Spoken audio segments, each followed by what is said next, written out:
way, you could almost say that was shock art. Yeah, you know, I went through this period where I was much more ideological about what I was doing, and the paintings were just all over. There were no color variations like a gradation from top to bottom, or like this that I'm doing now. It was all very puristic, and that was at the time when I was in grad school on the academic side, when I was studying the mystical material. I was very intent on all the connections between what my paintings were about and what I was studying, and I think I was so intent on those connections that I forced the work to represent those connections. I constrained it in a certain way. And I noticed when I got out of grad school that sort of started to loosen up a little bit. I became a little less dogmatic about making the work fit into the conceptual parameters that I had studied and set up for myself. And really putting the video in there was the first step in that process. I didn't know it at all. I thought it was very didactic in a certain way. It was like even more conceptual. It was, really forcing that stuff on the viewer deliberately. But also, and I wasn't thinking about it at the time, I was also breaking up what you were getting at. I was breaking up that monolithic quality to the painting, which I didn't want to do, but that's what it did. But I was pushing in different ways. And that was the first break in that sort of monolithic, all over uniform, that little didactic video was the first break in all that.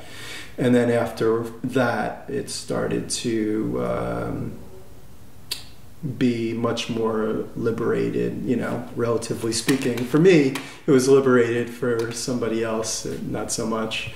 But that's when I started to let things move a little more organically, and compositional things started to be, permissible. And now, I don't feel any constraints if something is in terms of process or any direction I want to go in. If something is compelling enough to me, I'll do it and find out why later.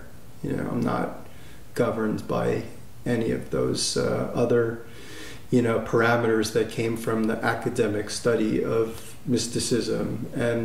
But ultimately what I see is, now that I've sort of loosened all that, the connections are actually stronger. That's very much in keeping with the idea of just being with what's happening, right? And that's, if there's, I didn't study anything about Buddhism really seriously until later, but if you were to encapsulate Buddhism in a certain way, I think that's what it is. It's being with what's happening in the moment, awareness, mindfulness. So, and that's about not editing, not constraining, not setting artificial parameters, not wanting things to be other than they are. That's so sort of accidentally, by letting go of all that stuff, I approached it much more than I had before. And I didn't really know about this until later, and maybe this is kind of a digression, but the medieval Jewish mystical material that I was studying, which is very doctrinaire and very systematic and very intellectual, and I was very caught up in all of those qualities to it. That is sort of concealing the fact that underneath all that, there's a certain kind of prescription to be in that same kind of way. And so I didn't really even discover that element of the material that I had grown so familiar with until I got away from it. And now I feel like I understand it way better. So.